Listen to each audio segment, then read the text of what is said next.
Om Namo Bhagavate Vasudevaya. Om Namo Bhagavate Vasudevaya. Om Namo Bhagavate Vasudevaya. Om Ajnanatimidandhasya Jnananjanashalakaya Chakshurunmilitam Yena Tasmai Shri Gurave Namaha. Nama Om Vishnupadaya Krishna Presthaya Bhutale Srimate Bhaktivedanta Swami Niti Namine. Namaste Saraswate Deve Gauravani Pracharine Nirvishesha Shunyavadi Paschatya Deshatarine. Jaya Shri Krishna Chaitanya Prabhu Nityananda Shri Advaita Gadadhara Shrivasadi Gaura Bhakta Vrinda. Hare Krishna Krishna Krishna Hare Hare, Hare Rama Rama Rama Hare Hare. Vancha kalpatarubhyascha kripasinubhya eva cha patitanam pavanebhyo vaishnavebhyo namo namaha. Hare Krishna. I offer my obeisances to all the senior Vaishnavas and Vaishnavis in this assembly, and I beg for your blessings, prayers, and best wishes.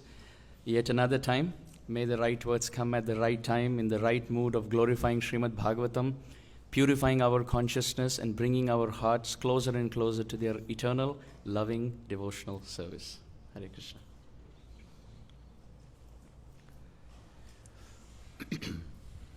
The opportunity to hear and chant about Krishna, this is something that is extremely rare, and it is something that is aspired for by great acharyas in their purified consciousness. When Manigriva and Nalakuver were uplifted, purified, made into pure devotees by Damodar, the only thing that they desired for is Vani Gunanu Kathane Shravano Kathayam Hastaucha Karmasu Manastava Padayornaha. My dear Lord, Vani Guna Anukathane, may my tongue be absorbed in singing your glories. And then they say Shravano Kathayam. Then they say that may my ears be absorbed in hearing. So sometimes we think that it should be the opposite, that may my ears be absorbed in hearing, and then may or may not my tongue be absorbed. More important we think is to hear, which is certainly true. Shravanadi Shuddha Chitte Karaya Uday. Between Shravanam and Kirtanam, it is Shravanam which introduces us to Kirtanam, sure. But in the commentaries to that verse, the Acharyas explain Manigriva and Nalakuver were dipped in so much humility that they did not think themselves qualified even to be in the assembly of sadhus who would fill their ears with Harikatha. So therefore they pray, Vani Guna Anukathane, my dear Lord, the opportunity to hear in the association of devotees may or may not be available to us because we are so sinful. But we all have the free will to vibrate our tongue in the glorification of the Lord. So they first pray for that.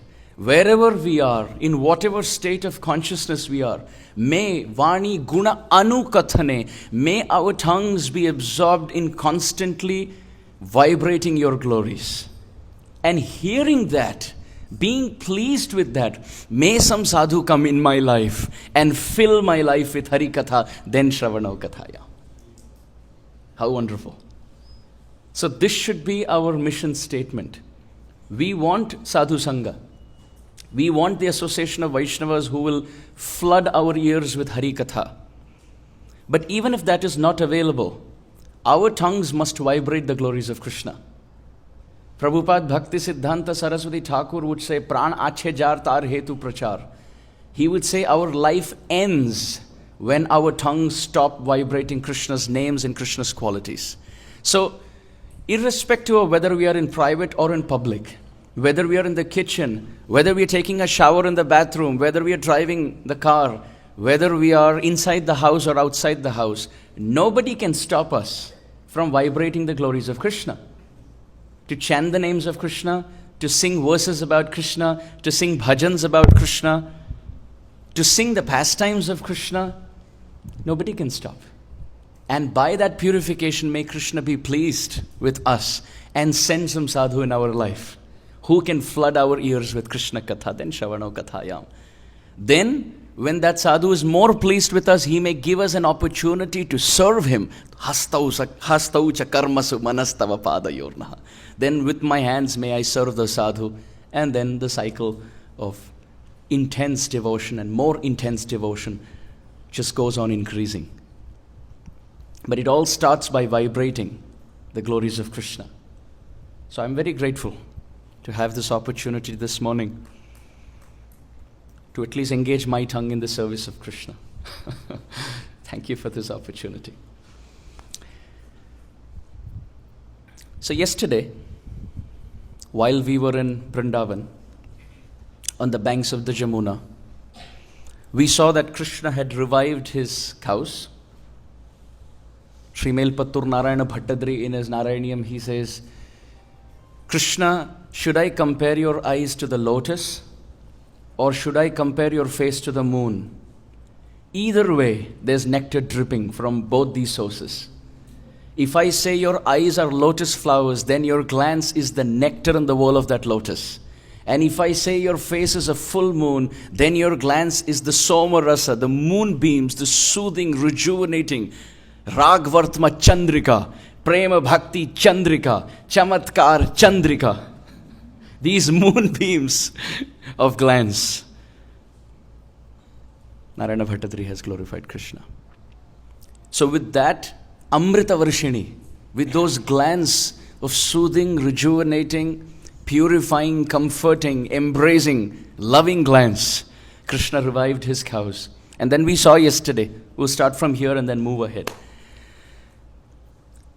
Gavo hunkriti ghoshana valayita Krishnam lihantyaschirat Tadbahudvaya veshtanena vilasat Kanthya samutkanthita Yatnatyajita tadgrahascha pashupai Kshiptascha tasthuschiram Tastadvaktra sudha karadyuti sudha Pitavatripte kshana. Sri Jiva Goswami has very mercifully composed this verse, where he says that the cows were so happy after meeting Krishna, after that separation that the waters of Kāliya's poison caused. The cows were so happy. Gavo hunkriti ghoshana. They were announcing their joy with a hum sound. They were coming closer to Krishna. And valayita, they were encircling and circling and doing parikrama around Krishna, being intoxicated by his beauty. In the 7th canto of Bhagavatam, we see how Prahlad Maharaj, he says that it is natural for the soul to be attracted to Krishna, like it's natural for the iron filings to be attracted to the magnet. So Krishna is the supreme magnet. Or should you say Radharani is the supreme magnet? But any case, Radha and Krishna are the supreme magnets. And being attracted to Krishna, being attracted to Gopal, being attracted to Govind, being attracted to Nanda and Yashoda's very beautiful, darling, sweetheart son of Braja. These cows, these calves, Valayita, they're walking around Krishna. They're expressing to Krishna how much they love Krishna. And Krishnam lihantyaschirat, and they keep licking him. They keep licking his palms, they keep licking his lotus feet, they keep licking his face, his throat, his ears. And Krishna is completely wet, bathed by the heartfelt, loving saliva of these cows. Even till this present day, when deities are worshipped, we use products coming from the cow. So can you imagine when they have to worship Krishna, how they would worship Krishna with all their heart?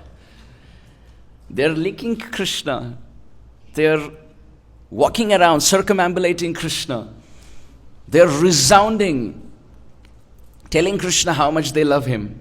And tad bahudvaya veshtanena vilasat kanthe samutkantita. Couple of devotees yesterday told me, Prabhu, that was the highlight, this line. And the highlight was, Krishna is standing. You agree to this? Krishna was standing with his hands on his waist, looking at all the cows. Okay, what's happening? And he puts his hand on his waist, on his hips. And the cows put their head through Krishna's hand. They want to be embraced by Krishna. And kantha samutkantita, with eagerness, they push their chin ahead and put it through this little space, and they're resting on both sides. And after one cow does it, the other cow is already standing in line. Now it's my turn. They're walking on both sides to enter the loops of Krishna's embrace. Wow, Vrindavan Dham ki jai. Where else can you find this nectar? Where else can you find this nectar? How amazing. How amazing. Can you imagine being in Sakhyarati and running with Krishna and playing with cows and calves and Krishna and Balaram all day for the rest of eternity? You have no targets to meet. You have no deadlines. You will not be fired through your IT company ever, irrespective of whatever changes happen in the government policy. No stress with red card or green card or blue card. You live in the dust of Vrindavan. You drink the fresh waters of the Jamuna. You hide and seek in the caves of Govardhan. You eat butter which you steal with Krishna in the neighbor's house. You run with cows and calves and you bathe them. You play with them. And when you get tired, your mother is waiting for you at home, making sweets for you, and you take rest. You dream about Krishna and Balaram and you wake up and you see them waking you up. How amazing. How amazing. And yatna tyajita tadgrahascha pashupai kshiptascha tastushchiram. The boys have started to pull the cows and calves. Okay, enough, let Gopal go. Okay, enough. And the cows are like, and the boys are pulling. Now it's our turn. And once the cows and calves, they take a back seat, they take one layer out. Then the boys enter this layer, inner layer. And now they put their heads through Krishna's loops. And now they're resting and now they're embracing Krishna. And they're talking to Krishna. Our acharyas describe, at that time when the boys they have embraced and eclipsed Krishna with their embrace. The cows and calves stand at a distance. Tastad vaktra sudhakara dyuti sudha pita avatripte kshana. They stand at a distance, the cows and calves, and they keep looking at Krishna with their eyes full of tears. They love him so much, they can't live without him. And that moments of separation that the poison caused was like a bad dream for them. The eternal associates of Krishna can give up everything in this world, but they can't give up Krishna. They love Krishna with all their heart, with all their soul. That's the eternal reality. And when this happens, the boys start to speak to Krishna. Just like the cows were. Now the boys have started to speak. And they say, Romanchoyam sarvato na sharire.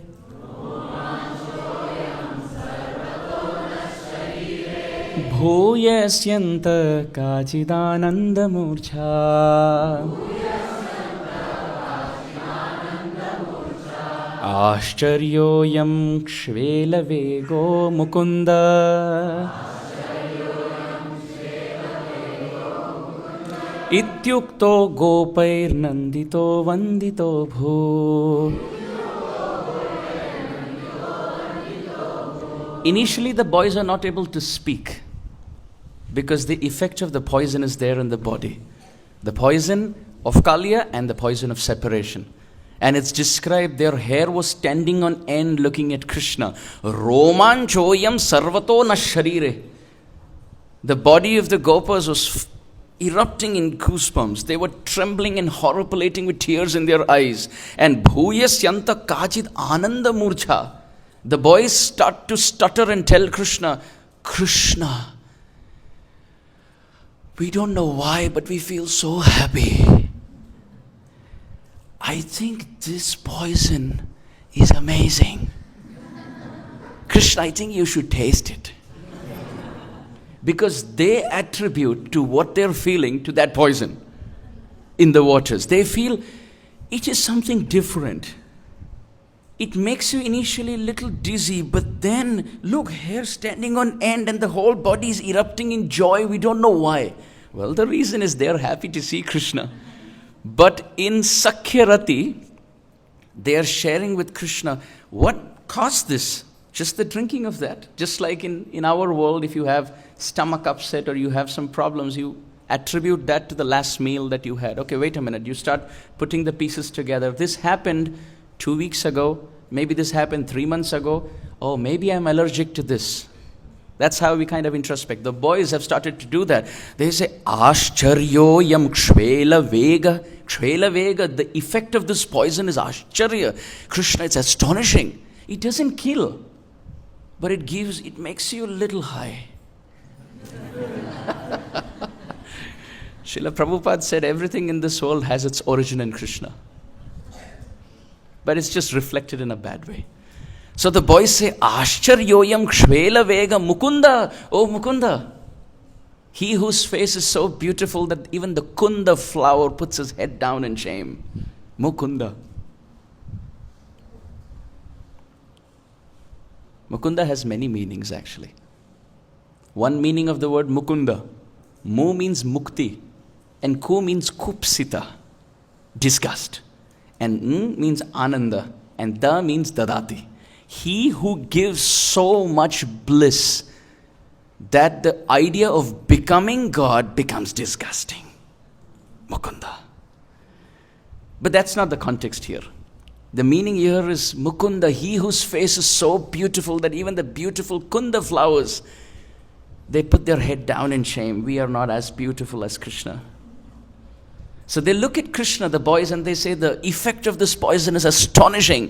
Ukto gopai nandito vandito bhu. Look at the poetry. Nandito vandito.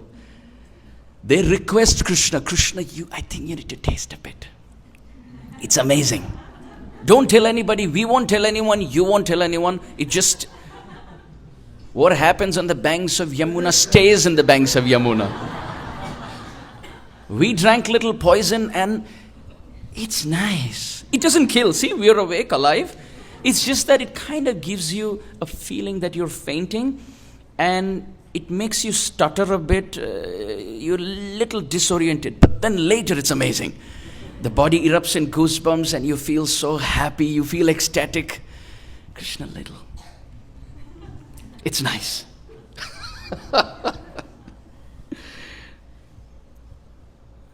Sri Krishnadas Kaviraj Goswami Pad says, this is the effect of Krishna's glancing.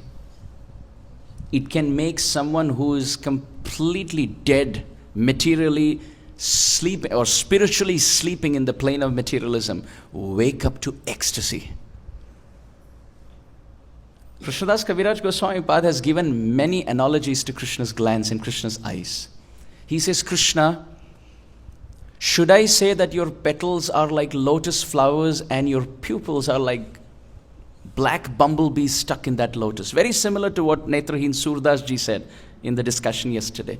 He says, or Krishna, should I compare your eyes to be like Chandrakāntamani, which means moonstone, white moonstones. Krishna, should I compare your two eyes to be like white moonstones? You can imagine in your hearts the eyes of Radharaman.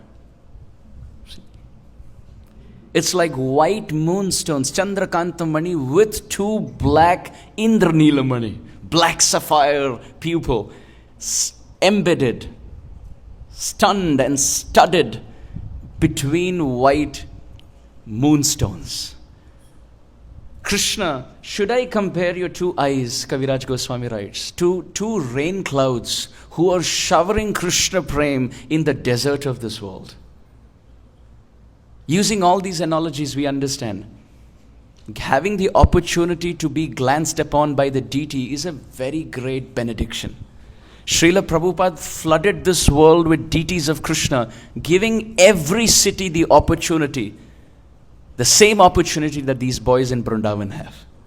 We are all asleep, poisoned by the Kāliya waters of material desires, and the deities in every city, they are glancing, Amrita Varshini, and reviving us. So when the boys transcendently nudge Krishna that I think you should taste this, Krishna says, can you tell me what else do you feel? What else do you feel? So the boys say, the feeling is we feel very sad somehow. We don't know why, but we also feel very happy. And we have tears dripping from our eyes. We don't know whether it's because of sadness or whether it's because of joy. Our hair are standing on end. We don't know whether it's because of fear or whether it's because of exhilaration.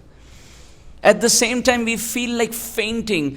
We don't know because of a thunderbolt of sadness or because of a rain shower of ecstasy. We feel both.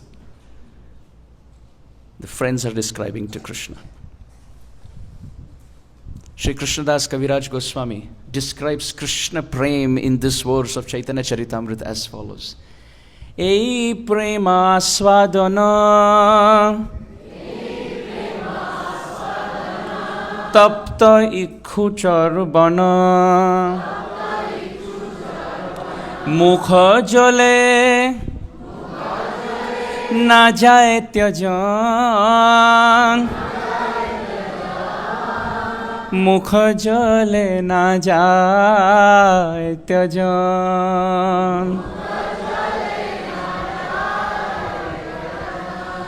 সেই প্রেম যার মনে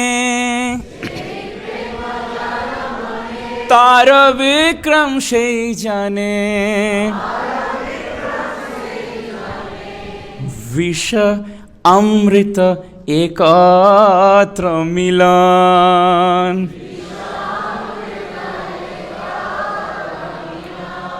Who else but Krishnadas Kaviraj Goswami could bring this nectar to this world? What Krishnadas Kaviraj Goswami has done, it is unparalleled. Unparalleled. Sri Kaviraj Goswami Pad, he gave 3 amrits to this world. In the first 30 years of his life, he gave Govinda Lila Amrita. That's the first amrita. He gave the nectar of the pastimes of Krishna.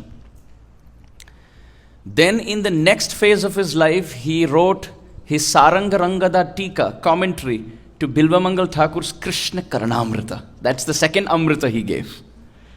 After Govinda Lilamrita, Krishna Karanamrita. And towards the end of his manifest pastimes, he blessed the world with Sri Chaitanya Charitamrita, which our Gauranga Darshan Prabhu has been flooding us into. The nectar pond of Chaitanya Charitamrita. Or should he say the nectar ocean of Chaitanya Charitamrita. Kaviraj Goswami Pad is saying, এই অমৃত আস্বাদন তপ্ত ইক্ষু চর্বণ মুখ জলে না যায় ত্যজন. He says tasting Krishna Prem is like drinking hot sugarcane juice. Ikshu means sugarcane. Tapta ikshu, hot sugarcane juice. How many of us love to drink sugarcane? Hot, piping hot, boiling sugarcane juice. That's the predicament. Tapta ikshu charman. Kaviraj Goswami Pad says, drinking Krishna Prem is like gulping boiling sugarcane juice. Why? Mukha jwale. It's so boiling you can't put it in the mouth. And yet at the same time it's so sweet. Na jai tyajan. You can't give it up. You can't gulp it down the throat because it's so hot. The poison of separation from Krishna is intolerable to gulp. And the nectar of meeting Krishna is so sweet you can't put it out. It's like Lord Shiva drinking poison.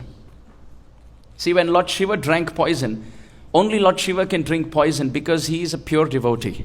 He's so used to drinking Krishna Prem, which is more deadly than the poison he drank. Pida birnava kala kuta katuta. Rupa Goswami Pad has said, Krishna Prem is the mixing of nectar and poison. It is so nectarian that it puts to shame the nectar of heaven. Meeting Krishna gives so much joy that it puts to shame the nectar found in this world. And separation from Krishna, it's such a deadly poison that it puts to shame the poison that came out in the churning of the milk ocean. Mother Yashoda finds that poison easier to gulp than the poison of separation from Gopal. And we can drink all the nectar possible. Abdo vidho vadhumukhe phaninam nivase. We can go to the land of the serpents, and we can go to Swarga, and we can go to Soma, and we can drink all that nectar, and it's nothing compared to the nectar of meeting Krishna face to face. When Sripad Amarendraprabhu was asked, what's your spiritual desire? He said, I just want to see Krishna eye to eye. And then he went a couple of notches. Chin to chin, etc. Very exalted desire. Kaviraj Goswami Pad says, the nectar of meeting Krishna is the sweetness of sugarcane juice.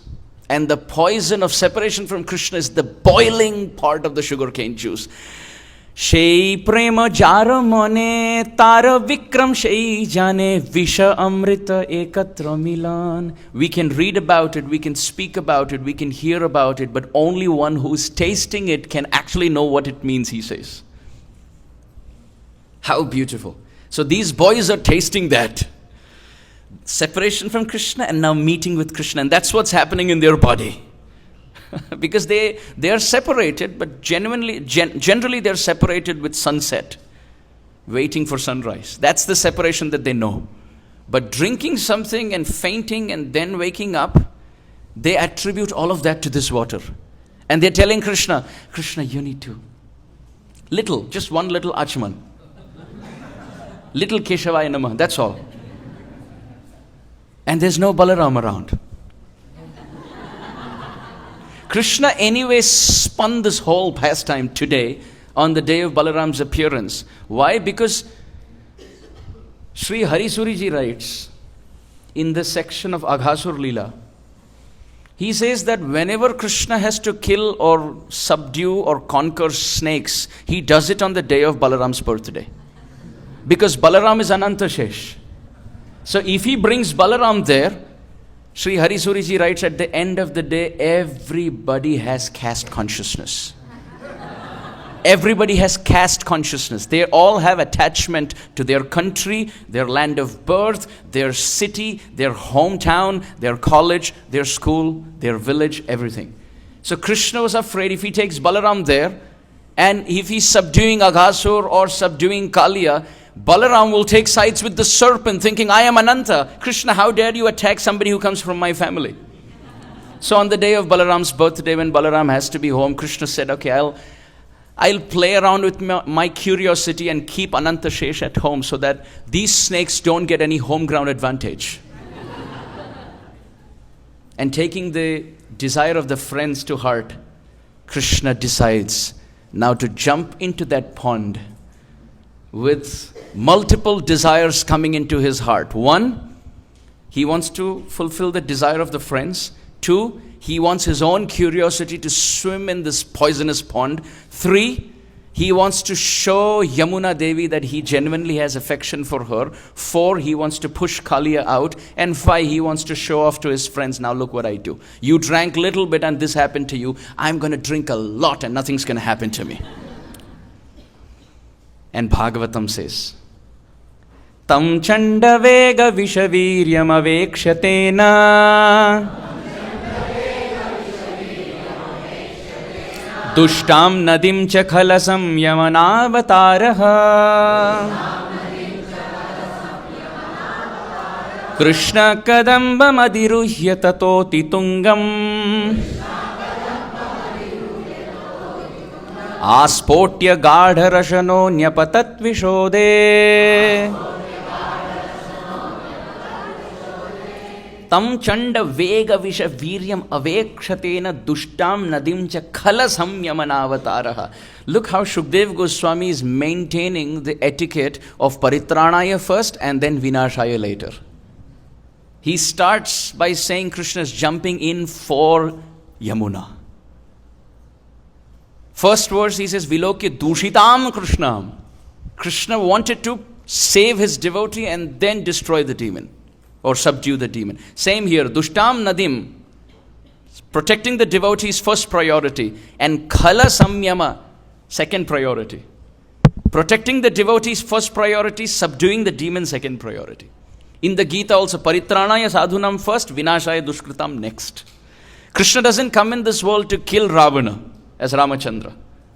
No. He doesn't come in this world as Narasimha to kill Hiranyakashipu.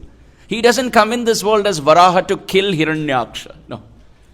He comes for his devotees. Anugrahaya bhaktanam. Prapanche nishprapanchopi vidambhayasi bhutale prapanna janata ananda sandoham pratitum prabho. He comes in this world for those devotees who are doing bhajan. This is why if you see in the Gita, paritranaya sadhunam, very beautiful words have been put together. Paritrana means to protect. Trana means to protect. Pari means paritaha, from all sides. Paritranaya means to completely protect. And sadhu means a devotee who's already protected anyway. Somebody who's not protected in this world is a sadhu. But a sadhu is always protected. So why should Krishna come to protect those who are protected? That could be redundancy in thought.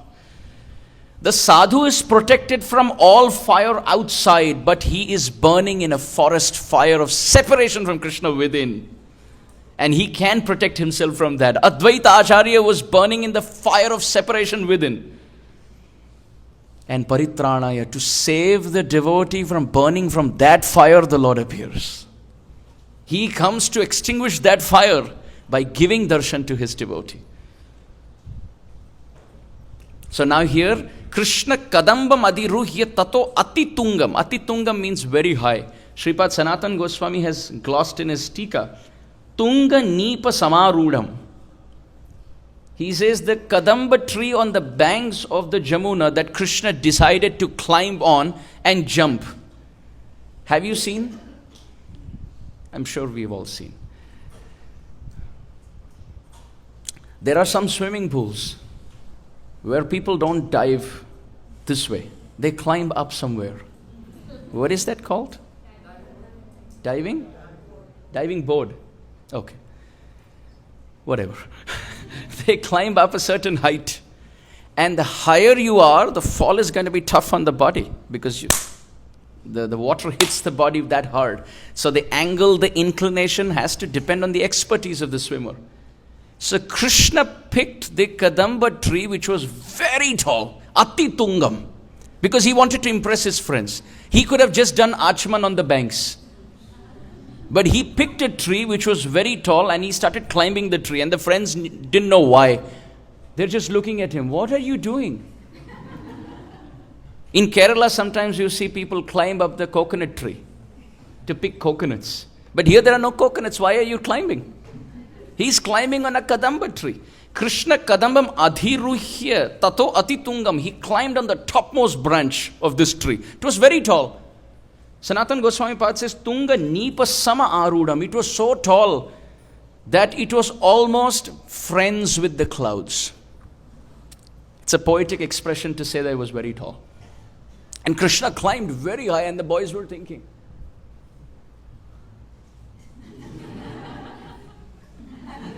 what are you doing? We just said drink this water. Why are you climbing this tree? They didn't know that Krishna was preparing for something big. The boys have no idea. And he climbs up there, and as the boys are looking at Krishna, Aspotya Gada Rashano Nyapatat Vishode. Aspotya. He climbs up, looks at his friends, and he goes. Aspotya means to play around by slapping your arms like the wrestlers do. Have you seen they do this? It's a way to show, okay, I'm kind of stretching and losing and getting ready for a fight. And as a wrestler, he's preparing. Sri Jiva Goswami Pad has written, Krishna was even clenching his fist. Now that detail is not given here in the Bhagavatam, but Jiva Goswami Pad, who's present in that Leela, he's saying clenching his fist. Krishna was, as he was slapping his arms, he was also giving a little hint to Kāliya. Sometimes people do this. Where do all this come from? People kind of give all these signs and symbols. Where does all this come from? It comes from Gopal. Naughty Yashoda Nandan gives all these signs, and he's the Adi Purusham. He just makes it once, and then it percolates through different cultures in different countries and different societies. So Krishna's doing all this drama going on there. Sri Harisuriji has written, why to slap the arms? Because Krishna, as Bhagavan is saying, from the Vishwaroop, from the arms come the Kshatriyas. And Kshatriyas are the ones who subdue the demons. So Krishna as Nanda Nandan, he's Mukta. He is the son of Nanda Maharaj. For him, destroying demons, forget about it. He can't do it. He gets scared by the shadow of himself. When he sees his own shadow, he's scared. He gets scared by thundering and lightning. So he's not Bhagavan. But when he has to do Dushta or Khala Samyama, at that time the Vishnu in him gets invoked. And from the arms of the Lord come the Kshatriyas. So it's almost like he's pressing the Kshatriya button. He's invoking the Kshatriyas in there. Now it's time to wake up. And he's stretching. The Acharyas also say, repeating the words of Shukadev Goswami here, Gada Rashano, Krishna was tightening his belt. Where did he learn that from? Mother Yashoda. Because during Damodar Leela, on the morning of Damodar Leela, Kshaumam Vasa Prutukatitate Bibhrati Sutranadham. Mother Yashoda had a belt around her waist. And the Acharyas say, like in Hindi we say, Kamar Kaske Seva Karna. Which means to serve with all your heart. And when you do that, you kind of tighten your belt and you're ready to serve. So Krishna is tightening his belt, just like Mother Yashoda tightened her belt while she was serving. He tightened his belt to do his duty. And it's described not just that, Krishna kind of opened his hair. And he retied it. Because he was getting into a different mode now. He's going to enter water. So Krishna's hair is open. Now he's kind of... And he's opening it up and he ties it on the top. So people think having a man bun is a modern concept. It comes from Krishna. He ties it up there. And after tying it up there, he also tucks his hair inside because he also has a turban there. So he's adjusting the turban, putting the hair inside, tying it so nicely, slapping his arms, tightening his belt, also tying his dhoti up. Because he's entering water and it is summertime, so he has no cloth on the top. Shining Vaijayanti Mala. Shining forest flowers. And the friends are looking, they have no idea. You can do all that here. You don't have to climb the tree to do all this. You want to tighten your belt, you want to adjust your turban, do it here. Why climb up a Kadamba?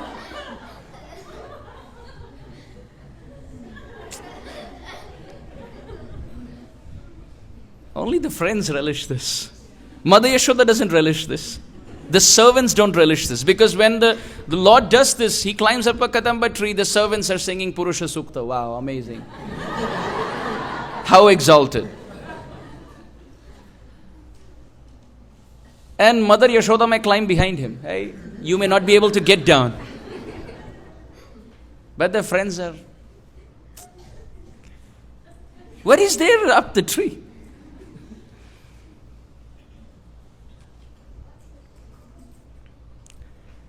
An interesting question could be, we said the poison in the waters of the Jamuna because of the venom of Kāliya was so intense. Ulbanam, Ugram, Viryam. The waters were so horrifying that we said the birds which were flying in the sky got sucked in. We said the animals, the insects, everyone, in fact, even the trees around got poisoned and they all died. How did this Kadamba survive? How is that possible? Now our acharyas start writing different reasons why the Kadamba survived. Remember the story of Garuda? The acharyas say when Garuda was asked to bring the pot of nectar by the serpents, he came and took a little break there on this tree. And 2 drops from that nectar pot fell onto this tree and this tree became eternal. Because it was touched by drops of nectar from that pot. Another acharya writes, this is very instructive for all of us. Another acharya writes, the Kadamba tree tolerated all forms of poison around, only with the desire that may I be touched by Krishna someday. So in our life, how does this translate? This translates as follows. Yamuna is Krishna consciousness, pure, unadulterated, sweet.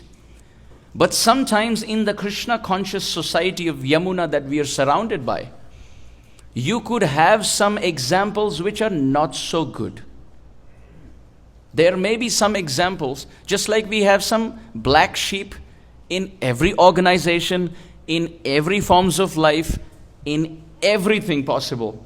You'll have some examples which are not the perfect exemplification of Vaishnava culture. And that may cause people around us to get affected. There may be trees and animals and birds and insects poisoned by that bad example. And they may all leave like these trees left their body.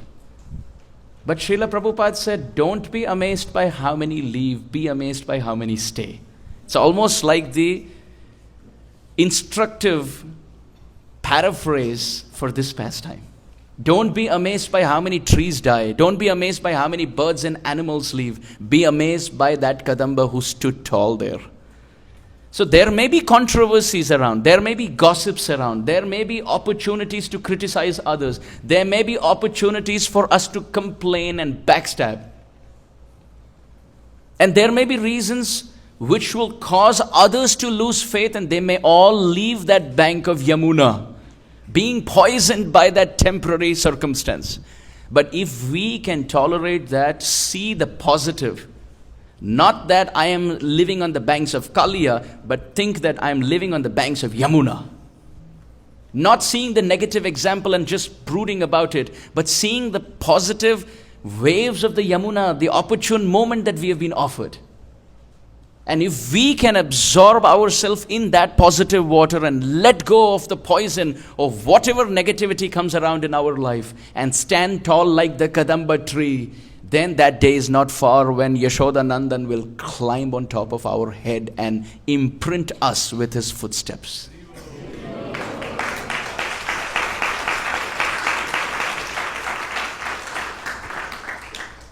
And it doesn't matter what birth we come from.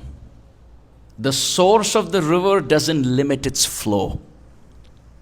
Let's repeat that. The source of a river does not limit its flow. Which means we could be Kāliya, we could be Kadamba, but that doesn't stop us from getting Krishna's mercy. It's not that only those who are born in India, it's not that only those who are born in Brahminical families, it's not that only those who are born to devotee parents by birth have the fortune to have Krishna's lotus feet on our head. You could be Shaubhari Muni, born in a Brahminical family, and get distracted and not get Krishna's lotus feet. Or we could be Kāliya or just stand there like a Kadamba tree and have the opportune moment to be imprinted by Krishna's foot dust. So birth doesn't matter. The source of the river doesn't limit its flow. So this is very important. And we see so many wonderful examples in Shastra who have stood like the Kadamba. Think about Vibhishan. He was living amidst the poison of Surpanakha and Kumbhakarna and Ravana. And Vibhishan stood there like the Kadamba tree and got imprinted by Sri Ramachandra's mercy. Or think about Prahlad Maharaj. He had so much poison around in his home, in his family, in the demoniac clan who only desired to kill him. But he stood there like a Kadamba tree and he got imprinted by Nrsingadev's, not lotus feet, but palms. Think about Shabari. Birth doesn't matter. Background doesn't matter. She stood there among the disciples of Matang Rishi. Many of them were great, austere rishis. But they did not get what Shabari got. She stood there all alone like a Kadamba tree. So, association is important. But not having association doesn't stop us if we're sincere. You can be anywhere and start a temple. Prabhupada, he would ask his disciples who were just traveling with him in Gujarat, who were traveling with him in South India by a train for the first time, people coming in from London, people coming in from America who don't know the local language. Prabhupada would just tell them, okay, you can get down in the next railway station and start an iskcon temple. They have no money, they don't speak the language, they have no contacts. Amidst all the reversals, they stood there like a Kadamba tree and deities manifested. So having opportunity to associate with devotees is wonderful, but even if we don't have it, if we are sincere, you can create that opportunity, that association in the lives of others. On the other hand, if we are not sincere, we could be in the right place doing the wrong thing. Think about Manthara in Ayodhya.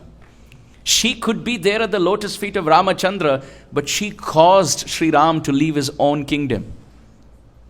So we could be in the Yamuna but be Kāliya. We could be in Ayodhya and be Manthara. Or we could live in Lanka and be Vibhishan. This is very important. Let's be Kadamba trees in life. Which means, also one more point in connection to what we are discussing. Krishna also climbed the Kadamba tree because Kadamba represents Radharani. Our acharyas explain, just like the Tamal tree represents Krishna, the Kadamba represents Radha. So if we stand there tall, practicing bhakti, amidst everything and anything that Krishna may throw in our life, in any circumstance, going through all of that strong, then we become so dear to Radharani that Krishna showers his mercy. Vina Radha prasadena mat prasadona labhyate. So Krishna climbs this Kadamba tree. And after doing whatever he did, Srila Vishwanath Chakravarti Thakur says, Krishna jumped. He plunged into the Yamuna from that height. Wow. As Krishna jumps into the Yamuna, water splashed all over. Did you feel that splash? The water splashed everywhere. Srila Vishwanath Chakravarti Thakur writes, how beautiful was Krishna when he jumped into the water. Tam prekshaniya sukumara ghanavadatam Shri Vatsa Pita Vasanam Smita Sundarasyam Kridantam Pratibhayam Kamalodharangrim Sandashya Marma Surusha Bhujaya Chachada.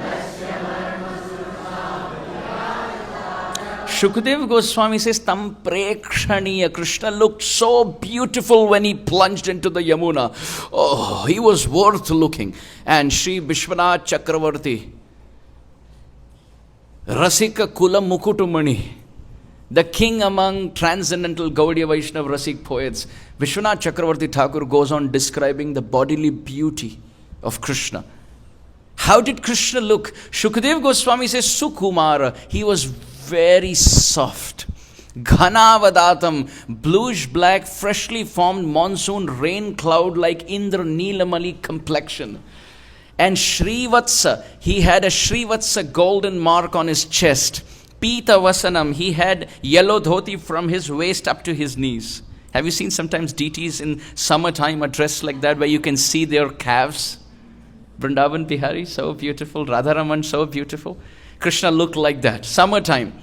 Pita Vasanam and Smita Sundarasyam. He jumped into the Yamuna, no fear whatsoever. Apratibhayam, no fear. He saw what happened to the boys, he saw what happened to the calves. That all happened to me. Apratibhayam, by remembering my lotus feet, Abhaya Charana Aravindare. People become fearless by remembering Krishna. Krishna jumped into the waters. And Smita, he's looking at his friends and smiling. This is why I climbed up there. To get in. And the friends are looking at Krishna. Just little, not so much. Sundarasyam, his face was so beautiful. Govardhana prastha navambu vaha kalinda kanya navanila padmam vrindavana udara tamala shaki tapatrayasya bhavam karotu. Oh Krishna, when you stand on top of Govardhan, you look like the freshly formed rain-filled monsoon cloud. When you are standing in the forests of Vrindavan with your arms outstretched, you look like a tamal tree with its branches all over. And when you're swimming in the Yamuna, Krishna, you look like a fully blossomed, night-blooming blue lotus flower. Krishna, like a blue lotus flower, is swimming in the blue waters of Kalindi. Smita Sundarasyam, sweet face, smiling face, yellow dhoti, Srivatsa mark, very soft body, and Kridantam. No fear whatsoever. He starts to play, frolic, swim around. And Kamala Udara Angrim, his lotus feet, Angri. His feet, Namah Pankaja Nabhaya, Namah Pankaja Maline, Namah Pankaja Netraya, Namaste. Lotus feet. Angri means feet. Kamala Uttara Angri. Krishna, your feet are reddish like the whirl of a lotus flower. And as Krishna is swimming, Vishwanath Chakravarti Thakur writes, how beautiful was Krishna? He says Krishna's feet were so soft, so beautiful, multicolored. Krishnadas Kaviraj Goswami Pad says Krishna's feet is the perfect Triveni Sangam. It is the mixing of three rivers. Because the upper part of Krishna's feet, which is dark complexioned, is like the Yamuna. The white nails that Krishna has on his feet, on his toes, are like the white Ganga. And the reddish sole of his feet are like the reddish tinge of the Saraswati in the mixing between Ganga and Yamuna. Triveni, Kaviraj Goswami writes. So Chakravarti Pad writes, that lotus feet with toe rings, ankle jingling ankle bells, and going up the lotus feet, very firm thighs, very firm knees, very beautifully formed thighs, and shins and calves. Oh, his hips are wide, his waist is thin, and it's decorated with waist belt with bells that Mother Yashoda has very lovingly put. He has a navel which is in the shape of a lotus flower. Not to forget, also a lotus flower came from his navel where Brahma appeared from. But anyway, as Nandan, a navel in the shape of a lotus. And then Chakravarti Pad writes, Krishna also has some little line of hair on his belly, which are like the filaments found on the stem of a lotus flower. Sri Vishwanath Chakravarti. And then he says Krishna's chest are broad like the lion, while his arms are long and slender like the snakes. They are dark, and just like the snake, you will see it's very thick and it tapers down. So Krishna's arms are like that. They are very thick and they taper down, and they are slippery and black. And like the snakes, if these arms embrace a devotee, it's very difficult to let go. Chakravarti Pad writes, with broad lion-like chest, Krishna decorates that with pearl necklaces and forest flower garlands. And there are 3 lines on his neck like a conch shell. Have you seen when you put your hand to the shank for blowing the conch shell, you see lines there? So when Krishna looks around, there are lines all the time on his neck. When Krishna turns back, as a baby, when Krishna would walk and he would turn back, he's crawling and he looks back when Mother Yashoda calls, Krishna, and he looks back. There are lines all over. There's lines here. And he's so plump, there are 3 lines here, there are 3 lines here. Baby Gopal. This is in Bhakti Rasamrit Sindhu where Rup Goswami Pad calls Krishna Tri-Rekhi. He who has 3 lines. 3 lines here, 3 lines here, 3 lines here. So as Vaishnavas, we don't put 3 lines here. But we worship the Lord who has 3 lines all over.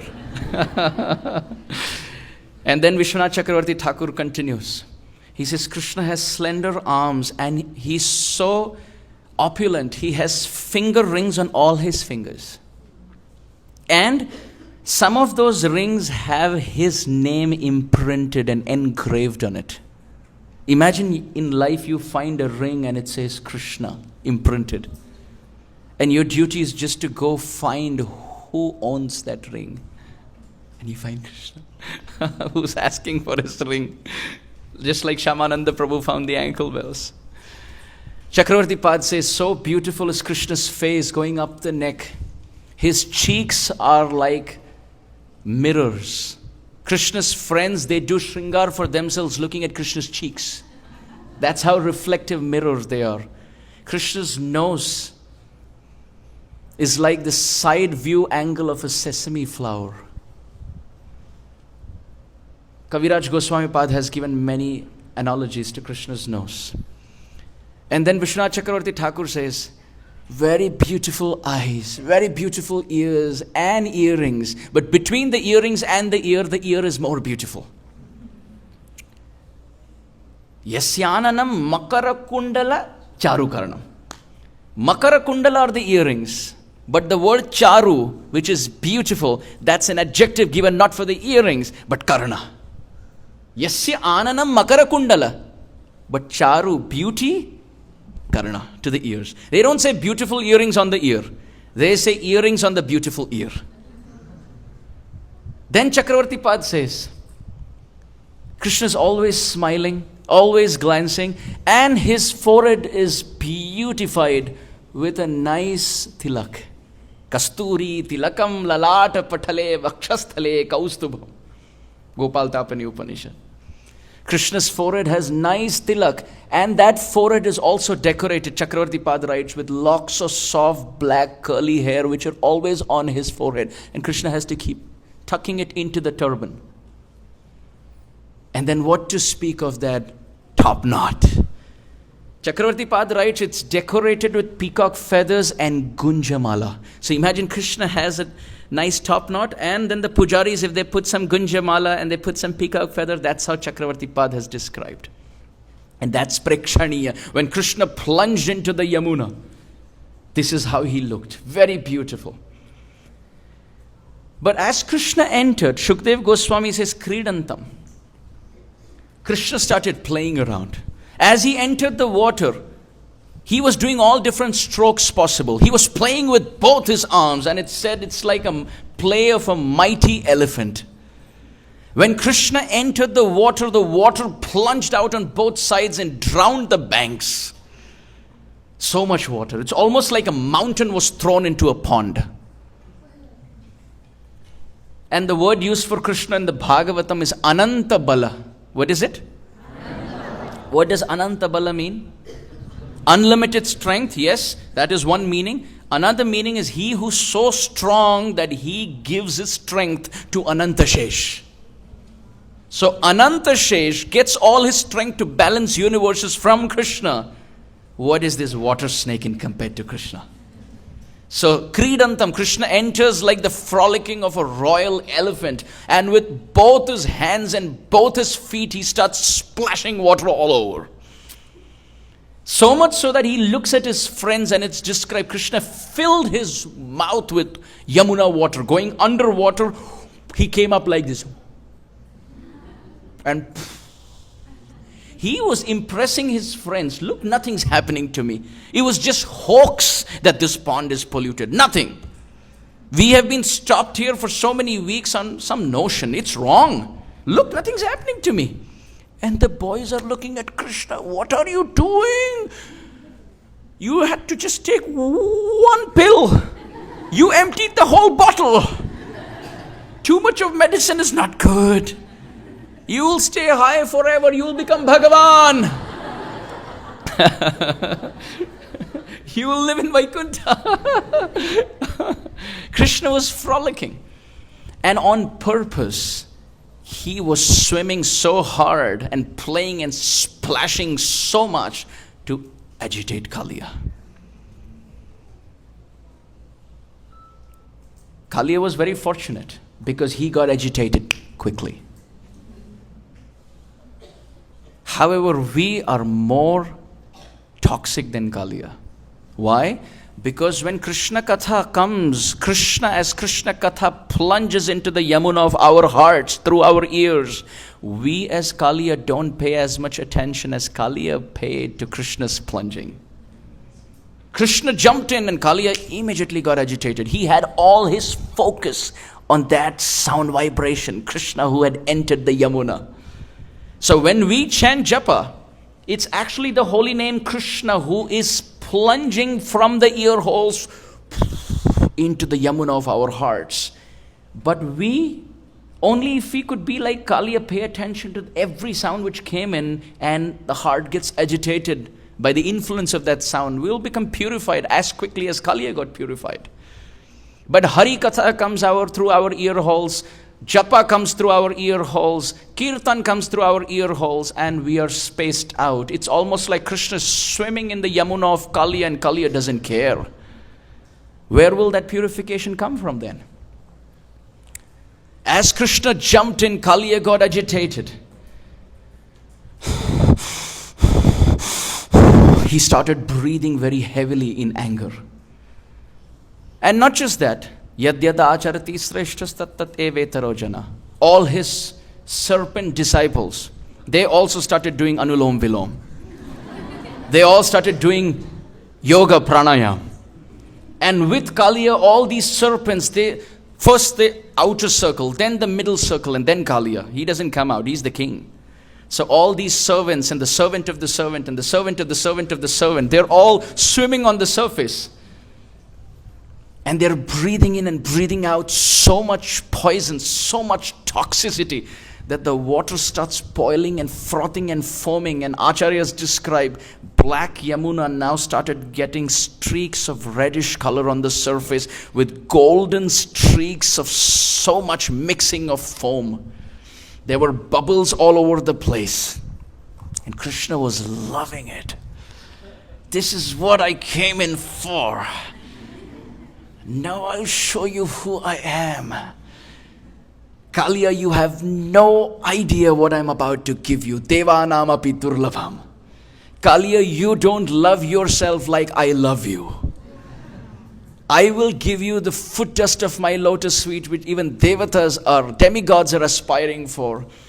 As these snakes start getting agitated and they start throwing in poison into the water, the temperature starts to increase so much. And one snake after another start coming out to see who the trespasser is. Kāliya had so much trespasser consciousness. Trespasser will be prosecuted. Have you seen that slogan? That's Kāliya's mentality.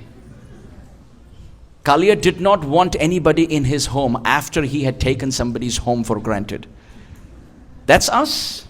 We take the whole world from Krishna, like Kāliya took the Yamuna from Krishna, and then we want all that water of this world for ourselves. And if someone comes and tells us about Krishna, we want to kick him out.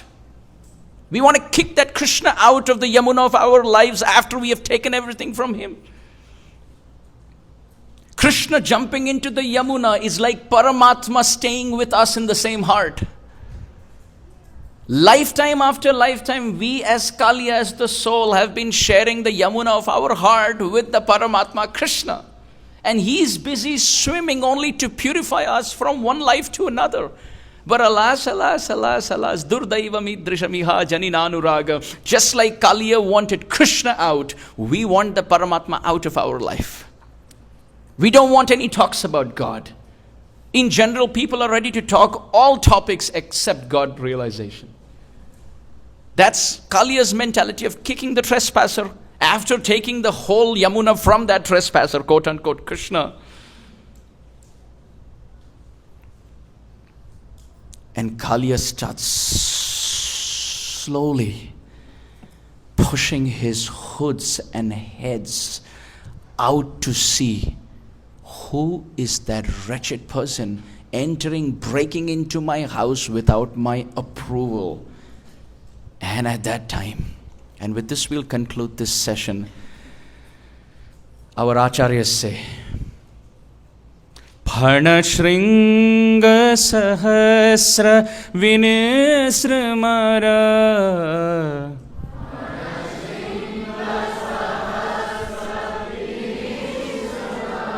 Jwaladagni Karnogra Vishambudharam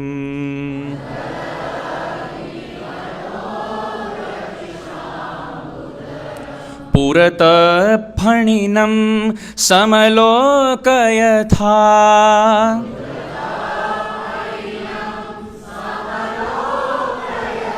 Bahu Shringanamancanam Shailamiva.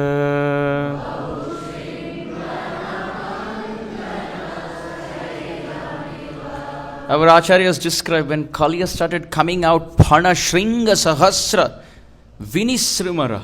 It's described Phana Shringa Sahasra Vinisrimara Jwaladagni Kanogra Vishambudharam Purata Phaninam Samalokayata Bahushringanam Anjana Shailamiva. As Kāliya started coming out one hood after another, the acharyas describe that he looked like a black mountain with sahasra, thousands of peaks in the form of his gigantically massive, humongous hoods. He was spitting fire, he was spitting poison through his eyes, through his nostrils, through his mouth. And Jwalad Agni Kana Ugra Visha Ambudharam, he was looking like a black cloud which was showering poison, and wherever that poison felt, flames would come. Wow, horrifying. And Purata Phaninam Samaloka Yatha Bahushringanam Anjana Shailamiva. The boys on the banks, they are looking. On one side is Gopal, who's so beautiful to look, and on the other side is Kāliya, who's so horrifying. And the Gopas at that point, they look at Krishna and they say, what are you doing? He's the one! Stay away from him! The boys call out to Krishna, and what that call is, we will see in the evening. Gaura Premanande Hari Hari Bol. Grantraj Srimad Bhagavatam ki, Srila Prabhupada ki. Jai Gaur Premanande.